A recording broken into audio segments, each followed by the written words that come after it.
got so much motherfucking design on right now. Bring it down, bring it down, bring it down. I got 3 old guys, I'm the block with it. Bitches on my line, and you know. Ada yang mana satu, wallahualam bisawab.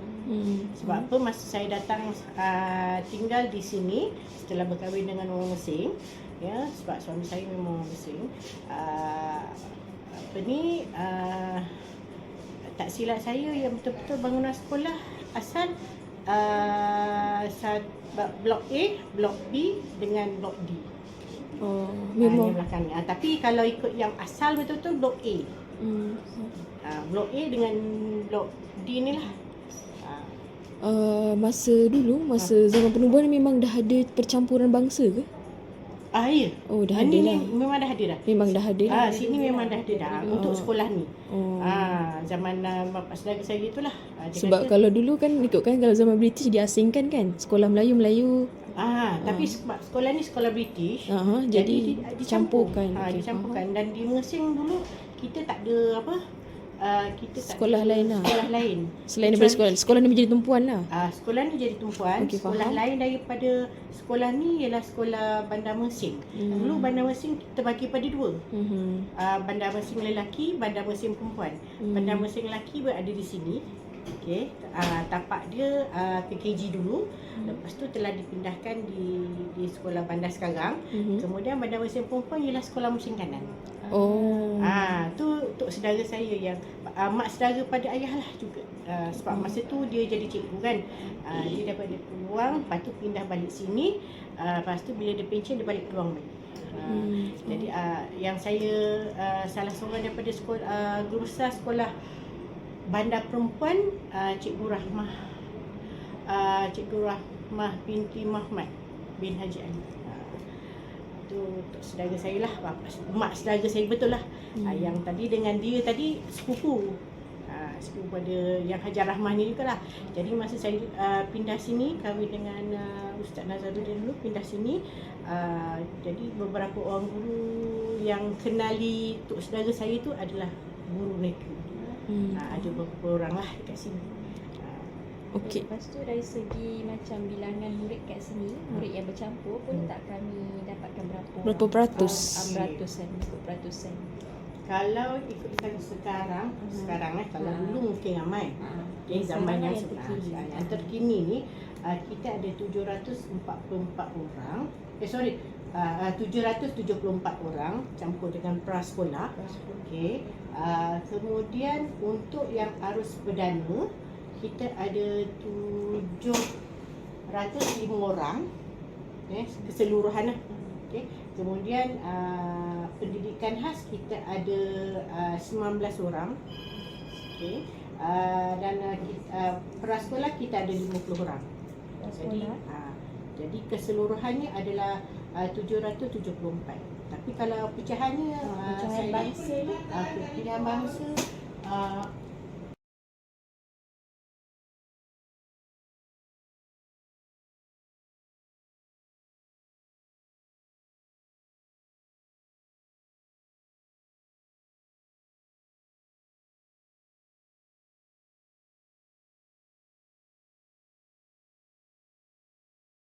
okey boleh. tak apa. Okey, pecahan bukan Islam, lelaki ada 4 orang, Okey. perempuan ada 4 orang. Itu arus perdana. Harus boleh. Kalau pendidikan Islam, pendidikan khas kita ada seorang aja. Yang bukan Islam. Yang bukan Islam. Lelaki ke perempuan? Lelaki. Tu bangsa apa cikgu? Tak silap yang kalau pendidikan Islam ni pendidikan khas ni India. Tapi yang ke atas ni kita campur India dengan Cina, campur dengan yang datang daripada Sarawak. Oh, ada juga. Ada Iban dan Kadazan tak silap.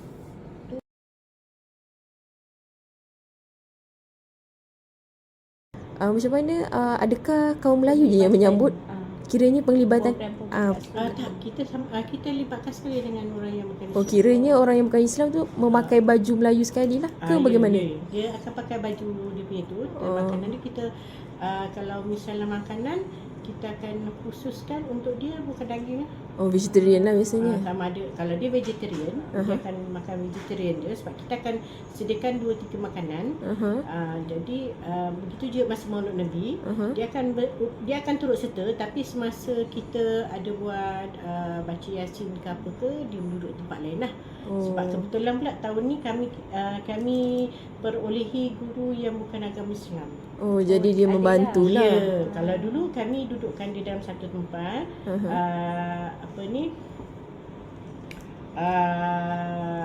satu tempat di apa, dekat dengan Dewan Terbuka tu, dan dikawal oleh seorang guru lah. Tapi oleh kerana kita dah ada guru yang bukan Islam kan, tahun ni kita dapat, jadi kita pun cikgu tu lah yang akan bawa. Kebetulan kebetulan kita ada bilik digital, smart, ada dalam bilik digital Smart kita ada TV. smart TV dan sebagainya. Jadi cikgu tu lah yang akan Mengendalikan. mengendalikan murid-murid. Baik. Kalau macam program kat sini ada tak program sembelihan ke? Sebelum saya masuk rasanya ada. Ada. Tapi sensitif tak? Menjadi isu sensitif tak pada yang macam Setakat ni tak ada. Tak ada lah. Tak ada. Diorang join sekali lah macam Tak silap diorang join sekali. Sebab apa, yang saya ketahui, macam di sekolah Bandar Mesing lah. Sebab Bandar Mesing pun kita ada juga yang bukan Islam. Dia akan join sekali, cuma kemungkinan masa penyembelihan tu dia tak tengok. Tak tengok. Cuma just makan tapi tak tengok. Faham. Dia tak cari bulu ayam kan. Macam mana Kiranya kerja tu secara dilakukan manual. bersama lah kiranya. Ya. Sekolah melibatkan bangsa Ya. antara 6 orang,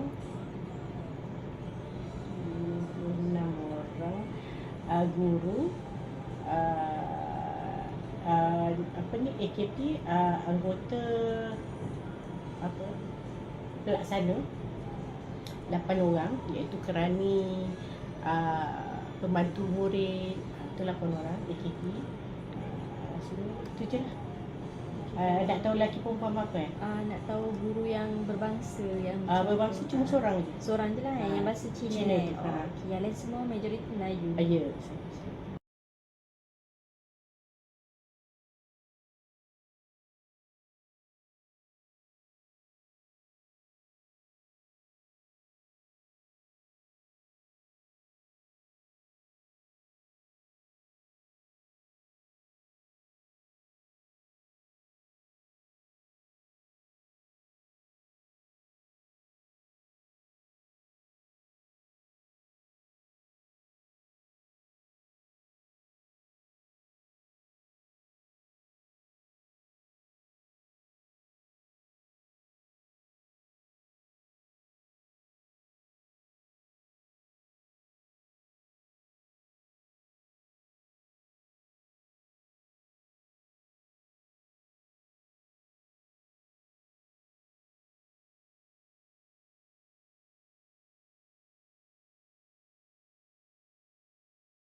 Bismillahirrahmanirrahim. Assalamualaikum warahmatullahi wabarakatuh. Gambar yang dilihat di skrin ini adalah bersama dengan Guru Penolongkanan Hal Ehwal Murid Sekolah Kebangsaan Seri Mersing. Berbual beliau berkaitan dengan sosio budaya di sekolah tersebut. Baiklah, sedikit pengenalan untuk Sekolah Kebangsaan Seri Mersing yang telah dibuat kajian oleh kami. Sekolah tersebut berdekatan dengan Pejabat Pendidikan Islam Daerah iaitu PPID, dan juga di sekitarnya juga mempunyai pelbagai perumahan dan juga pembangunan ekonomi. Di sekolah tersebut juga mempunyai seramai 56 orang guru yang terdiri daripada 55 orang berbangsa Melayu dan juga beragama Islam, manakala seorang guru berbangsa Cina dan beragama Buddha. Baiklah, dari segi pelajarnya pula, terdapat 774 orang pelajar yang terdiri daripada 765 pelajar yang berbangsa Melayu serta beragama Islam, manakala pelajar yang bukan Islam terdiri daripada 9 orang, iaitu lelaki mempunyai 4 orang, manakala perempuan mempunyai 5 orang. Pelajar perempuan itu juga terdiri daripada kaum Iban dan juga Kadazan. Di sini dapat kita lihat sekolah ini mempunyai kepelbagaian kaum, kepelbagaian bangsa dan juga agama. Dan dapat kita lihat bagi topik kita pada hari ini yang akan kita bahaskan. Baiklah, dalam pembentangan kami bagi mata pelajaran EDUP 2102D, iaitu subjek pengantar sosiologi pendidikan, yang akan kita bahaskan tentang topik faktor kepelbagaian sosio-budaya dan implikasi atau kesan terhadap komuniti sekolah serta pendidikan.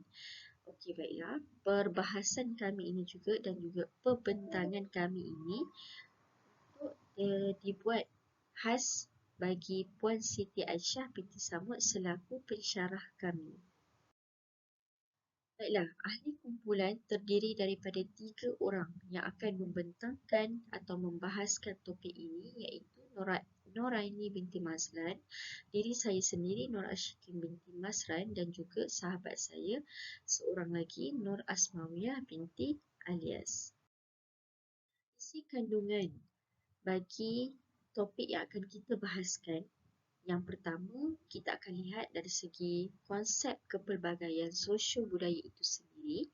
Yang kedua, kita akan lihat apakah faktor-faktor yang telah mempengaruhi dalam kepelbagaian sosio-budaya. Yang ketiga, kita akan lihat implikasi atau kesan dalam kepelbagaian sosio-budaya itu sendiri. Dan yang keempat, peranan seorang guru sebagai ejen sosialis dalam sesebuah sekolah dan juga pendidikan. Baiklah, kita akan lihat yang pertama dari segi konsep kepelbagaian sosio-budaya, di mana sebelum kita membahaskan pada topik-topik yang lain atau isi-isi kandungan yang lain, kita kena lihat dulu dan kena faham apakah yang dimaksudkan dengan kepelbagaian, apakah yang dimaksudkan dengan sosio-budaya. Okey, kita lihat yang pertama. Menurut Kamus Dewan edisi keempat, kepelbagaian ini adalah membawa maksud berkaitan dengan perihal berbagai-bagai jenis atau berlainan jenisnya dalam sesuatu perkara dalam sesebuah pembangunan negara atau apa sahaja yang berkaitan dengan kepelbagaian. Manakala kita dapat lihat pula dari segi sosio-budaya itu sendiri, menurut Kamus Dewan edisi yang keempat, sosio merupakan awalan asing yang berkaitan dengan faktor sosial atau kemasyarakatan. Sosio kita dapat lihat sesuatu perkara yang banyak. Kalau berkaitan dengan manusia, ia melibatkan masyarakat ramai, bercampur, berbagai dan juga sebagainya. Okey, kita akan lihat pula yang ketiga dari sudut kepelbagaian sosio-budaya merupakan pelbagai jenis hubungan sesebuah masyarakat dengan budaya. Itulah yang dikatakan dengan sosio-budaya. Sosio adalah masyarakat, budaya adalah sesuatu budaya yang diaplikasikan dalam sesebuah masyarakat tersebut. Baik, kita lihat pula dari segi maksud sosio-budaya dari segi keseluruhan, secara sepenuhnya. Apa yang dimaksudkan dengan sosio-budaya itu sendiri? Okey, baiklah. Sosio-budaya dapat didefinisikan oleh Ros Fazilah Abdul Rahman pada tahun 2019 dalam penulisan beliau menyatakan sebagai sebuah amalan gaya hidup dan peradaban bagi sesuatu masyarakat yang lahir dari pegangan dan kecenderungan diri masyarakat berkenaan untuk pembangunan sosial kehidupan sesebuah masyarakat. Baiklah, maksud sosio-budaya kita akan dapat lihat sosio dan juga budaya. Apakah ia? Okey, Di sini dapat kita lihat, sosio budaya merupakan amalan gaya hidup dan peradaban bagi sesebuah atau sesuatu masyarakat yang lahir dari pegangan dan kecenderungan diri masyarakat berkenaan dalam pelbagai bidang untuk memberi kepuasan dan juga rangsangan kepada pembangunan hidup masyarakat tersebut. Baiklah, sekarang kita akan lihat dan perbahaskan tentang faktor yang mempengaruhi kepelbagaian sosio budaya. Baiklah, seperti yang kita sedia maklum, terdapat 5 faktor yang boleh mempengaruhi sesebuah sosio budaya itu. Yang pertama dari segi bangsa, yang kedua penggunaan bahasa, yang ketiga agama, yang keempat struktur sosial dan yang kelima melibatkan gender ataupun jantina. Namun, apabila kami melakukan kajian di Sekolah Kebangsaan Seri Mersing, hanya terdapat 3 faktor yang mempengaruhi kepelbagaian sosio budaya, iaitu bangsa, bahasa dan juga agama. Okay, baiklah, kita akan tengok faktor yang pertama, iaitu bangsa. Kita kena lihat dulu dan kena kenal apa yang dimaksudkan dengan bangsa. Definisi daripada Kamus Pelajar menyatakan bangsa ini adalah kumpulan manusia yang sama asal usulnya serta serupa sifat-sifatnya. Ia juga boleh kita takrifkan sebagai perkataan lain, iaitu kaum. Kaum itu adalah bangsa. Bangsa itu adalah kaum jika ia menurut Kamus Pelajar.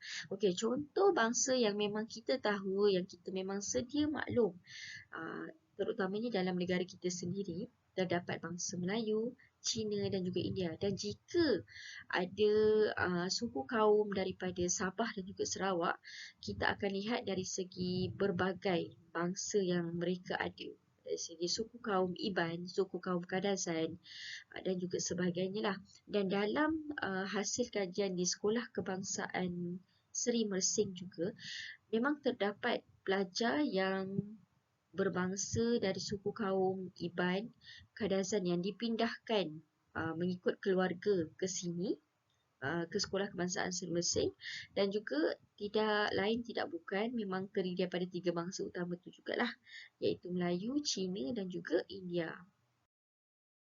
Baiklah, daripada hasil temu bual dengan Cikgu Puspa Julia selaku guru penolong kanan hal ehwal murid di Sekolah Kebangsaan Seri Mersing, beliau telah menyatakan pelajar dan juga guru mengikut bilangan yang telah kita bahagikan dekat situ, Islam dan juga bukan Islam.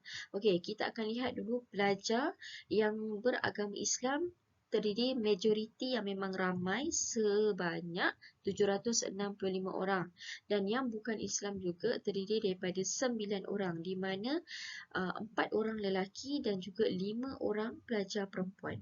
Baiklah, yang kedua pula dari segi guru atau pendidik yang mengajar di Sekolah Kebangsaan Seri Mersing, dapat kita lihat seramai 55 orang yang beragama Islam, manakala hanya seorang sahaja yang beragama bukan Islam, iaitu Cina. Baiklah, dari segi faktor yang kedua pula dapat kita lihat, kita kena kenal dulu apa itu bahasa. Bahasa merupakan sistem lambang bunyi suara yang digunakan sebagai alat perhubungan dalam sesuatu kelompok manusia untuk melahirkan perasaan dan juga fikiran. Selain itu juga, kata-kata yang disusun menurut tata bahasa dan digunakan oleh seseorang dalam percakapan dan juga sesebuah tulisan, ianya adalah menurut Kamus Dewan edisi yang keempat. Baiklah, yang seterusnya, bahasa yang kita tetapkan adalah bahasa Melayu. Ia menjadi bahasa pengantar utama dalam sistem pendidikan mengikut Akta Pendidikan pada tahun 1996. Baiklah, hasil kajian yang kami dapat di Sekolah Kebangsaan Seri Mersing juga daripada hasil temu bual bersama dengan guru penolong kanan hal ehwal murid, Cikgu Puspa Julia telah menyatakan juga penggunaan bahasa di dalam sekolah beliau adalah sangat mudah, dan pelajar beserta guru juga mudah menggunakan bahasa Melayu, walaupun mereka itu sendiri sangat kuat dengan agama masing-masing, bangsa masing-masing. Namun, bahasa yang telah kita tetapkan iaitu bahasa Melayu sebagai bahasa pengantar utama yang digunakan di sekolah tersebut, mereka menggunakan dengan baik. Dan malah penggunaan ataupun cara pertuturan mereka juga sangat mudah kita faham dan jelas. Baiklah, dari sudut faktor agama yang telah mempengaruhi sosio budaya juga adalah kita akan lihat dari segi definisi. Apa yang dimaksudkan dengan agama adalah satu kepercayaan yang sebahagian daripada batu asas pembangunan sesebuah moral. Seperti mana yang kita tahu dalam negara kita di Malaysia, terdapat berbagai agama mengikut suku kaum dan juga bangsa yang terdiri daripada agama Islam, daripada agama Hindu iaitu India, agama Buddha iaitu China dan juga Kristian yang mungkin terdiri daripada Sabah dan juga Sarawak iaitu suku kaum Iban, Kadazan dan sebagainya. Dan di dalam hasil kajian kami di Sekolah Kebangsaan Seri Mersing, memang terdapat pelajar yang mempunyai agama daripada suku kaum Kadazan dan juga Iban. Di situ dapat kita lihat percampuran agama mereka tidaklah menimbulkan isu-isu yang sensitif, di mana telah kita dapat hasil temubual daripada Cikgu Puspa yang telah menyatakan memang tiada isu sensitif yang besar. Contohnya berlaku pergaduhan ke memang tidak ada di antara satu kaum dengan kaum yang lain. Dan apabila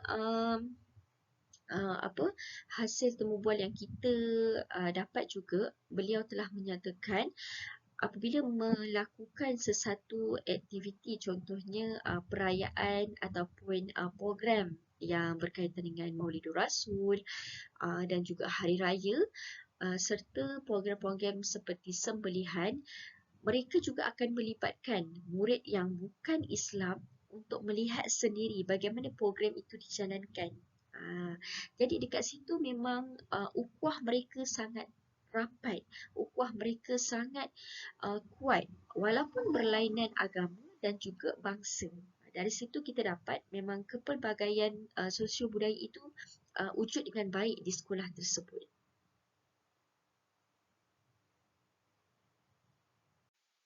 Bismillahirrahmanirrahim. Assalamualaikum warahmatullahi wabarakatuh. Nama saya Nur Asmawiyah binti Alias. Okey, kita pergi kepada isi kandungan yang ketiga, iaitu implikasi kepelbagaian sosio-budaya. Berkaitan dengan implikasi kepelbagaian sosio-budaya ini akan dirungkaikan ataupun akan dibicarakan berkaitan dengan 4 implikasi, iaitu yang pertama, implikasi kepelbagaian sosio-budaya terhadap murid. Yang kedua, implikasi kepelbagaian sosio-budaya terhadap guru. Yang ketiga, implikasi kepelbagaian sosio-budaya terhadap sekolah. Dan yang keempat, implikasi kepelbagaian sosio-budaya terhadap kurikulum tersirat. Implikasi kepelbagaian sosio-budaya yang pertama iaitu implikasi terhadap murid. Okey, di sini saya akan pecahkan kepada 3 isi utama, iaitu berkaitan dengan yang pertama, kelas sosial, yang kedua, bahasa dan komunikasi, manakala yang ketiga, kaum etnik ataupun bangsa. Okey, yang pertama, kelas sosial. Biasanya kelas sosial ni dia wujud hasil daripada taraf pendidikan ibu bapa ataupun berdasarkan kepada sosioekonomi sesebuah keluarga murid itulah. Okey, jadi dekat sini guru perlu lihat kepada taraf ekonomi seseorang murid itulah, sama ada dia berada pada tahap sosial yang rendah ke, sederhana ke, ataupun tinggi, ataupun dalam bahasa sekarang ni kita panggil B40, M40 ataupun T20. Okey, biasanya kalau contoh kalau kelas sosial rendah ni, biasanya mereka ni terdiri daripada murid yang bermasalah dari segi keuangan, mungkin dari segi kemudahan belajarnya kurang, ataupun bermasalah dari segi pengangkutan nak pergi sekolah. Ataupun kalau contoh sekolah ada buat tuition ke macam mana, mereka ni susah nak hadir. Sebenarnya inilah ada masalah. Antara salah satunya lah kewangan, mungkin kemudahan belajar ataupun masalah pengangkutan. Dia berbeza bagi pelajar yang berada pada tahap ataupun kelas sosial sederhana ataupun tinggi ataupun kita panggil M40 ataupun T20, di mana peluang pembelajaran mereka ni lebih luas lagi. Maksudnya murid ni dia tidak hanya tertumpu kepada pembelajaran di sekolah sahaja. Jadi mak ayah mampu, ada duit lebih. Jadi mereka biasanya akan menghantar anak mereka ni di kelas tuition swasta di luar yang mungkin harganya lebih mahal lah kalau nak dibandingkan dengan sekolah yang anak dia belajar tu. Jadinya dekat sini berdasarkan kepada kelas sosial. Okey, untuk yang kedua iaitu bahasa dan komunikasi. Okey, untuk bahasa dan komunikasi, murid harus berinteraksi tanpa mengira kelas sosial dan perlu membuang sikap prejudis terhadap benda lain. Okey, sebagai contoh, kalau dekat sekolah kita ada murid yang berkeperluan khas, jadi pelajar normal perlu ada rasa inisiatif untuk memberi layanan yang terbaik, layanan yang baik kepada murid-murid yang berkeperluan khas ni lah, supaya mereka ni tak rasa tersisih, tak rasa dipinggirkan oleh murid-murid normal yang lain. Okey, seterusnya, murid yang menguasai banyak bahasa akan cepat, tangkas dan mudah untuk menguasai pembelajaran. Okey, sebagai contoh, di sekolah yang mempunyai berbagai kaum, contoh ada orang Melayu, Cina ataupun India. Jadi biasanya dekat sekolah ni bahasa rasmi ataupun bahasa standard yang digunakan adalah bahasa Melayu. Jadi kalau contoh bahasa Melayu bagi murid yang berbangsa ataupun kaum Cina ataupun kaum India, jika mereka dapat menguasai bahasa Melayu, jadi secara tak langsung mereka dah ada dua bahasa pilihan lah, bukan mereka dah lebih menguasai daripada satu bahasa. Maksudnya bahasa Cina ataupun India mereka dah kuasai, kemudian bahasa Melayu pun mereka kuasai. Di sekolah pun kita akan ada belajar subjek bahasa Inggeris, jadi dekat situ pun dah ada bahasa lain juga yang mereka pelajari. Jadi secara tak langsung, bila murid menguasai lebih daripada satu bahasa, jadi murid tu akan lebih mudah lah, lebih cepat dan lebih tangkas untuk menguasai sesuatu pembelajaran yang guru akan sampaikan. Okey, kemudian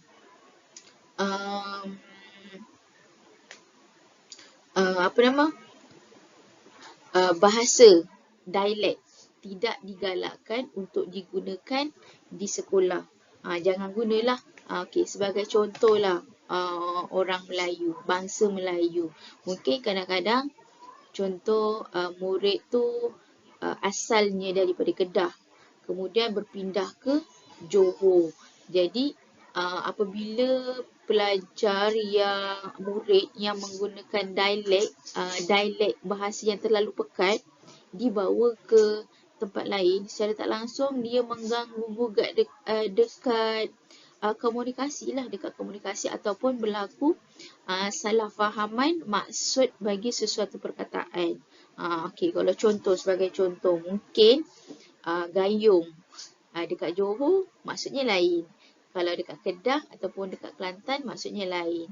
Dia macam gitulah. Jadi tidak digalakkan untuk menggunakan dialek di sekolah. Jadi digalakkan untuk menggunakan bahasa standard lah, bahasa standard ataupun bahasa baku. Jadi secara tak langsung komunikasi dapat difahami dengan lebih baik. Okey, kemudian Yang ketiga, kaum, etnik ataupun bangsa. Pelajar yang tinggal dan belajar dalam lingkungan satu etnik ataupun bangsa yang selalunya mengamalkan budaya, cara berfikir, pandangan yang sama. Ni kalau contoh murid ni selalu bergaul antara sesama kaum ataupun bangsa saja, dia tak bergaul dengan kaum yang lain. Jadinya amalan mereka tu ataupun cara berfikir tu samalah. Okey, kalau yang kedua pula, pelajar terdedah dengan kaum, agama dan bangsa yang berbeza, secara tak langsung akan lahir perasaan saling hormat, menghormati dan memupuk pergaulan. Di sini bila ada berlakunya pergaulan, percampuran antara kaum ataupun bangsa Melayu, Cina, India, jadi kita boleh bertukar-tukar fikiran ataupun pendapat, boleh memupuk pergaulan ataupun sikap-sikap nilai murni yang lain lah. Contohnya saling menghormati antara satu sama lain dari aspek bangsa tu lah ataupun agama. Maksudnya kita hormat orang India, budaya dia macam mana, orang Cina contoh budayanya macam mana. Jadi secara tak langsung dekat situ berlaku perkembangan lah bila adanya percampuran antara Melayu, murid Melayu, Cina dan juga India. Okey, yang kedua, implikasi terhadap guru. Okey, guru, yang pertama, guru perlu memberi layanan yang adil kepada semua pelajar. Jadi, seorang guru tu tak boleh pilih kasih lah. Maksudnya mungkin pilih kasih dari aspek bangsa. Mungkin guru Melayu lebihkan kepada murid bangsa Melayu sahaja. Dia tidak berminat untuk beramah mesra contohnya, ataupun rapat dengan murid bangsa lain, ataupun mungkin layanan adil tu dari segi ekonomi ataupun pendapatan. Jadi seorang guru tu tak boleh nak bandingkan antara murid yang taraf ekonominya tinggi ataupun kita sebut kaya lah dengan murid yang taraf ekonominya rendah, murid miskin. Jadi tak boleh dibanding bezakan dan pilih kasih antara mereka. Jadi perlu beri layanan sama rata lah supaya murid ni tak terasa disisihkan, diasingkan, rasa rendah diri dan sebagainya. Kemudian layanan yang adil. Guru perlu mencampur penglibatan murid untuk semua bangsa. Tak kiralah Melayu, Cina ataupun India tanpa mengira status. Okey, sebagai contoh, campur penglibatan murid. Kalau contoh dekat sekolah ada dilaksanakan pertandingan. Jangan kalau contoh kita tengok biasanya yang bijak subjek matematik ataupun kimia ataupun biologi. Kalau contoh dekat sekolah ada mengadakan pertandingan, mungkin peringkat sekolah ataupun mungkin peringkat daerah dan sebagainya, kita pilih murid yang sama sahaja. Ataupun contoh nak lagi adil, contohlah kalau ada sesuatu pertandingan catur ataupun pertandingan debat ataupun pertandingan bahas ala parlimen. Jadinya kalau contoh 3 orang wakil yang perlu dihantar untuk memasuki pertandingan tersebut, kita boleh pilih seorang murid Cina, seorang murid India ataupun lagi seorang murid Melayu. Jadi dekat situ pun dah nampak adanya kesepakatan ataupun adanya rasa tanggungjawab ataupun ada nilai-nilai di situlah. Nilai dari aspek bangsa dan juga kaum. Okey, kemudian yang kedua, kreatif. Guru menjadi lebih kreatif dalam merencana teknik pembelajaran yang efektif. Okey, jadi seorang guru perlu menggunakan teknik yang sesuai terhadap para pelajar mereka yang berlatar belakangkan daripada pelbagai kaum, bangsa dan agama. Okey, tujuan dia adalah supaya mereka, murid ni semua akan dapat lebih memahami pembelajaran yang diajar oleh guru di dalam kelas dan juga dapat mencapai tahap pembelajaran yang optimum. Okey, yang kedua, guru merancang aktiviti pembelajaran atau teknik yang sesuai dengan semua kepercayaan, nilai dan agama murid. Ketiga, guru mempelbagaikan strategi pengajaran dan pembelajaran dengan menggunakan alat bantu mengajar bagi tujuan menarik minat murid. Okey, contohnya alat bantu mengajar BBM. Guru boleh gunakan set induksi video ataupun mungkin boleh gunakan permainan ataupun buat kuis bagi menarik minat semua murid yang ada dekat dalam kelas tu. Tak kira lah bangsa Melayu ke, Cina ke ataupun India. Kadang-kadang orang Melayu ni sifat dia ataupun perangainya lain. Orang Cina ni perangai ataupun sifat pembelajaran dia lain dan juga India. Jadi mungkin dari sini bila adanya bahan bantu mengajar secara tak langsung boleh menarik minat untuk ketiga-tiga kaum tersebut untuk lebih fokus dalam pembelajaran yang sedang berlangsung itulah. Okey, kemudian guru bertanggungjawab dalam membentuk komuniti pembelajaran yang mesra. Maksudnya dekat sini guru dia bukan sekadar mengajar sahaja, tetapi secara tak langsung sebenarnya tugas seorang guru adalah turut mendidik murid dengan nilai-nilai murni seperti sebagai contoh sikap tolong-menolong, sikap hormat menghormati antara satu sama lain, sikap bekerjasama, kemudian memupuk sahsiah antara kesemua pelajar yang ada dekat dalam kawasan sekolah tersebut dan juga memupuk sikap-sikap yang baiklah, sikap-sikap yang positif, sifat-sifat mahmudah. Jadi secara tak langsung bila seorang guru dapat memupuk murid-murid tersebut dengan sikap-sikap yang baik, jadi murid akan lebih menghormati antara satu sama lain bila dia melihat gurunya sebagai seorang mentor yang baik lah, seorang mentor yang baik. Jadi murid akan menjadi mentee, dan mengikut amalan ataupun apa arahan yang diberi oleh guru tersebut. Implikasi kepelbagaian sosio-budaya yang ketiga iaitu implikasi terhadap sekolah. Okey, yang pertama, pencapaian cemerlang. Meraih pencapaian cemerlang dalam pelbagai bidang sama ada dalam bidang akademik ataupun co-curriculum.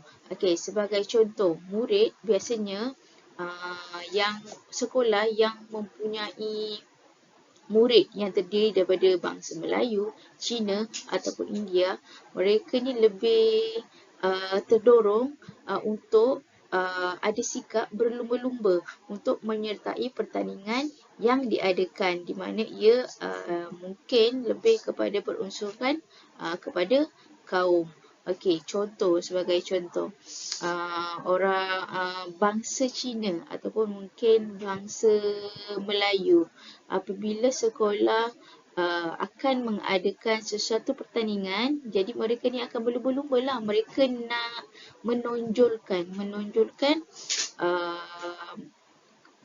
kelebihan yang ada pada diri mereka tu. Jadi secara tak langsung sebenarnya kalau contohlah pertandingan di peringkat daerah. Okey, ada sesuatu pertandingan yang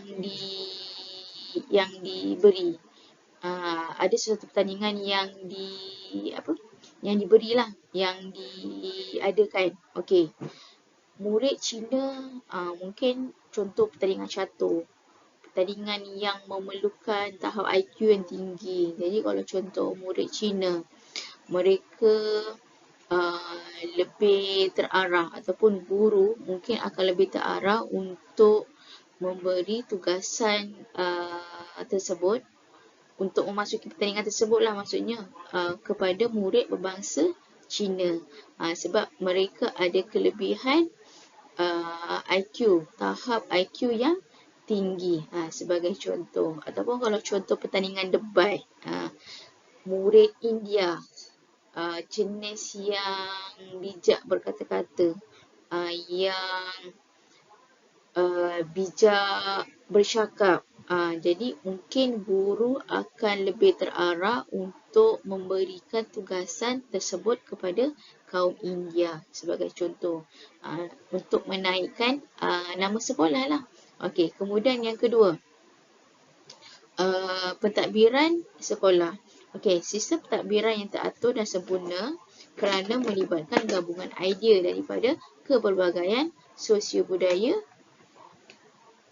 yang wujud di sekolah. Secara tak langsung juga, ia dapat mewujudkan suasana sekolah yang mesra. Maksudnya, mesra kaum, mungkin mesra agama, mesra bangsa, memupuk sikap hormat menghormati antara satu sama lain, dan sebagainya.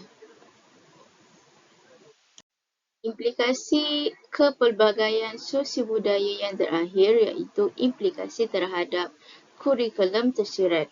Okey, kurikulum tersirat yang dimaksudkan di sini adalah merujuk kepada cara budaya yang disalurkan dan sikap yang dibentuk melalui proses pengajaran dan pembelajaran serta pengurusan organisasi sekolah.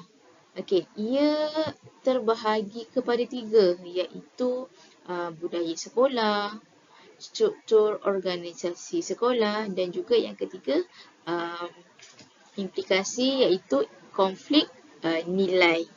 Okey, bagi budaya sekolah, ia merangkumi aspek kepatuhan kepada autoriti, mematuhi peraturan sekolah, menepati masa, penangguhan ganjaran, hormat menghormati, bertolak ansur dan lain-lain lagi lah. Okey, biasanya budaya dekat sekolah ni dia tidak semestinya diajar secara terancang, tapi biasanya ia mesti dipelajari dan dihayati oleh murid melalui tauladan dan juga amalan yang dibiasakan. Maksudnya amalan yang sentiasa dilakukan lah, yang selalu dibuat di sekolah. Okey, kurikulum tersirat ni biasanya dia terjadi berdasarkan kepada 3 unsur yang utama, iaitu kelompok, pujian dan juga kuasa.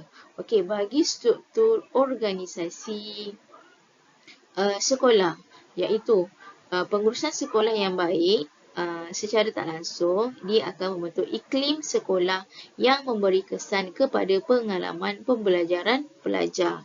Dan yang kedua, pelajar sekolah akan mencipta struktur organisasi sekolah yang teratur seperti contohnya adanya jadual waktu pembelajaran. Okey, bagi konflik nilai pula, guru bertindak menjadi prejudis terhadap pelajar bermasalah. Contohnya, prejudis yang tak disengajakan. Sebagai contoh, tindakan guru dekat dalam kelas. Dia mengelakkan murid dalam aktiviti yang disertai. Ataupun bagi pujian kepada murid lain dalam mencapai pencapaian yang kecil-kecil je lah. Maksudnya dia tak fokus kepada pencapaian prestasi tu sebenarnya. Okey, kemudian menggalakkan pelajar tertentu dalam aktiviti yang disertai seluruh kelas disebabkan kesukaran dalam aspek komunikasi. Maksudnya mungkin dari aspek komunikasinya mereka tidak menguasai, jadi berlaku kesukaran dekat situ. Jadi berlaku implikasi sebenarnya terhadap kurikulum ataupun sesi pengajaran dan pembelajaran yang berlangsung di dalam kelas. Seterusnya, saya akan menyambung tentang peranan guru sebagai ejen sosialisasi. Guru berperanan sebagai penyampai ilmu kenegaraan, Yang kedua, peranan guru sebagai penyampai ilmu perpaduan. Ketiga, guru sebagai penyampai ilmu kebudayaan. Dan yang keempat, guru berperanan menjadi suri tauladan kepada pelajar. Peranan menjadi suri tauladan kepada pelajar. Peranan yang pertama, guru sebagai penyampai ilmu kenegaraan. Yang pertama, guru perlu mempengaruhi pelajar tentang kepentingan, nilai, sikap dan kepercayaan budaya antara kaum. Di sini, guru bertanggungjawab sebagai ejen perpaduan dan membentuk sikap pelajar. Guru ketika ini diberi peluang mempengaruhi pelajar tentang kepentingan, nilai, sikap dan kepercayaan budaya antara kaum. Maka guru mestilah menerangkan mengenai ilmu kenegaraan kepada pelajar dengan lebih mendalam. Contohnya, siapakah yang memerintah negara, apakah perlembagaan negara dan bagaimana negara kita merdeka selepas dijajah. Seterusnya, guru juga seharusnya menghayati dan melaksanakan sepenuhnya kurikulum yang dirangka oleh pihak kerajaan bagi memantapkan nilai perpaduan dalam kalangan pelajar. Contohnya, menerusi mata pelajaran sejarah. Dalam mata pelajaran sejarah, penerapan semangat cinta akan negara perlu dipupuk di kalangan pelajar agar pelajar berbangga menjadi warga negara Malaysia.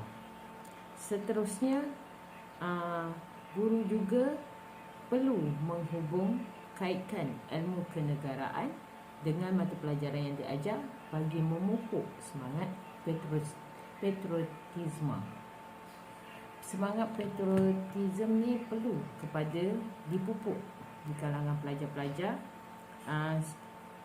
Maksudnya, mata pelajaran seperti pendidikan Islam juga boleh menerapkan semangat patriotisme kepada pelajar dengan menerapkan semangat kewarganegaraan dengan nilai-nilai murni seperti bekerjasama, tidak mengira agama, bangsa dan bangsa. Seterusnya, seperti bekerjasama, tidak mengira agama, bangsa dan bangsa. Seterusnya,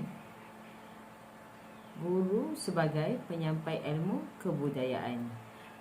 Di sini guru juga perlu melengkapkan diri dengan pelbagai ilmu tentang kebudayaan kaum lain supaya guru boleh menyampaikan maklumat yang lebih tepat mengenai kebudayaan kepada pelajar sekolah.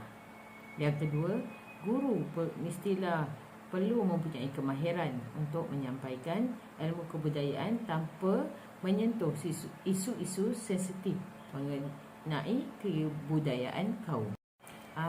Seterusnya, peningkatan kendiri dalam mempelajari budaya kaum lain membolehkan guru bergaul dengan pelajar, ibu bapa dan masyarakat dengan lebih baik.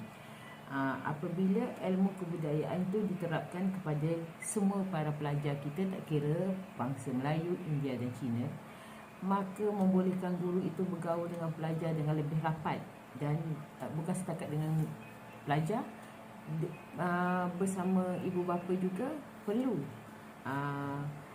guru bergaul dan dengan masyarakat dengan lebih baik. Perlu mendapat latihan dan perlu penguasaan pemantapan dalam kemahiran dan yang lebih relevan untuk memastikan guru mampu mengetahui serta menganalisis isu berkaitan dengan budaya kaum secara menyeluruh. Okey, seterusnya kita teruskan pada penyampaian ilmu perpaduan. Guru berperanan sebagai penyampai ilmu perpaduan serta menganalisis isu berkaitan dengan budaya kaum secara menyeluruh. Okey, seterusnya kita teruskan pada penyampaian ilmu perpaduan. Guru berperanan sebagai penyampai ilmu perpaduan.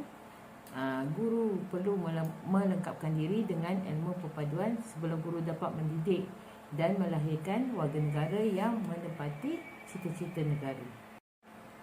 Guru-guru perlu melengkapkan diri dengan ilmu perpaduan sebelum guru-guru mendidik atau melahirkan warga negara yang menepati cita-cita negara.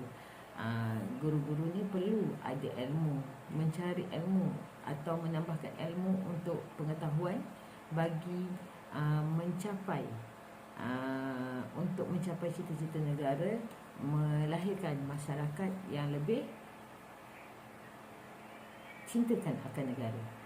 Okey, seterusnya yang kedua, guru-guru perlu melibatkan semua pelajar pelbagai kaum dalam aktiviti pengajaran dan pembelajaran untuk menyemai sikap menghormati antara satu sama lain. Dalam situasi pembelajaran yang melibatkan pelbagai kaum ini, guru-guru perlu melibatkan secara aktif murid-murid tidak kira bangsa untuk melakukan sesuatu tugasan bagi memenuhi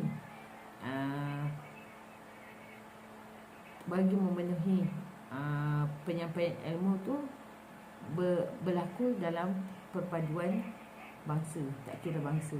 Jadi mereka mengeluarkan beberapa pendapat dengan lebih baik dan bernas dalam satu aktiviti yang akan dijalankan di dalam kelas. Aktiviti yang melibatkan semua, kita boleh melibatkan aktiviti dalam seperti aktiviti kemasyarakatan dan aktiviti yang boleh kita satukan antara kaum tu untuk menjadikan semua pelajar boleh berkongsi idea dan juga berkongsi ilmu bersama-sama walaupun tidak mengira bangsa. Peranan guru juga sebagai suri tauladan kepada pelajar. Seorang guru yang berakhlak mulia akan mudah mendidik pelajarnya supaya berkelakuan baik. Seperti kata Sofia Kamarul dan Muhammad pada 2016. Sebagai seorang guru yang berakhlak mulia, dia tidak akan menimbulkan satu guide ataupun satu halangan yang menyebabkan pelajar-pelajar tersebut tidak menghormati sesama kaum. Jadinya bila guru itu berakhlak mulia, dia akan mendidik pelajar-pelajarnya menghormati sesama kaum walaupun tidak mengira bangsa. Seterusnya, guru bukan sahaja perlu melahirkan pelajar cemerlang dalam akademik, malah sebagai pembimbing generasi muda berakhlak mulia. Guru juga, bila guru itu dapat membimbing pelajar, jadi guru tersebut akan melahirkan pelajar yang lebih cemerlang, bukan setakat akademik, malah dalam membentuk generasi akan datang dengan lebih menghormati sesama kaum. Rumusannya adalah